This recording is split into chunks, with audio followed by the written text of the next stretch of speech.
ETV Bharat Urdu में आपका खैर मकदम है। न्यूज़ टाइम की अहम खबरें। वज़ीर-ए-आज़म नरेंद्र मोदी ने कहा है कि कांग्रेस वाले राम राज्य को ख्याली कहते थे। हरियाणा के रेवाड़ी में रैली से खिताब करते हुए मोदी ने कहा कि जो लोग नहीं चाहते थे कि अयोध्या में राम मंदिर बने, वो भी अब श्री राम के नारे लगाने शुरू कर दिए हैं।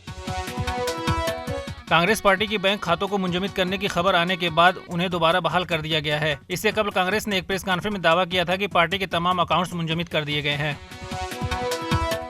बिहार के सासाराम में भारत जोड़ो न्याय यात्रा में साबिक नायब वजीर आला तेजस्वी यादव भी शामिल हुए। इस दौरान तेजस्वी यादव गाड़ी चला रहे थे और राहुल गांधी उनके बराबर वाली सीट पर बैठे हुए थे। राहुल गांधी ने सासाराम में किसानों से भी बातचीत की। किसानों के भारत बंद का पंजाब और हरियाणा में काफी असर देखने को मिला है। किसानों के एहतजाज और बंद की काल के पेश नजर दिल्ली पुलिस अलर्ट रही, जबकि नोएडा में दफा 144 नाफिज है। Election commission of India Lok Sabha इंतखाबात के तैयारियों के पेश नजर जम्मू कश्मीर का 12 और 13 मार्च को दौरा करेगा। इस दौरान चीफ इलेक्शन कमिश्नर मुख्तलिफ स्टेक होल्डर्स और सियासी पार्टियों के रहनुमाओं से मुलाकात करेंगे। सरहदी जिला पूंछ में एलओसी पर 2 अलग अलग मकामात पर मुश्तबा ड्रोन की नकलो हमल के बाद फौज ने ड्रोन पर फायरिंग की, जिसके बाद ड्रोन वापस जाने पर मजबूर हो गए। वाकये के फौरन बाद फौज ने इलाके में वसी पैमाने पर तलाशी ऑपरेशन शुरू कर दिया है।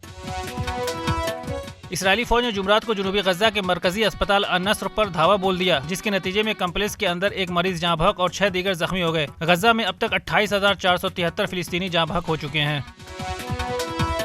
अमेरिका ने दावा किया है कि रूस की जानिब से एंटी सेटेलाइट जौहरी हथियार तैयार करने की मुसद्दका इत्तलात मौसूल हुई है। तहम अमेरिका ने यह भी कहा है कि यह हथियार अभी फ़ाल नहीं है, इसलिए इससे किसी भी मुल्क की सलामती को कोई खतरा नहीं है, लेकिन खलाबाजों को खतरा लाहिक है।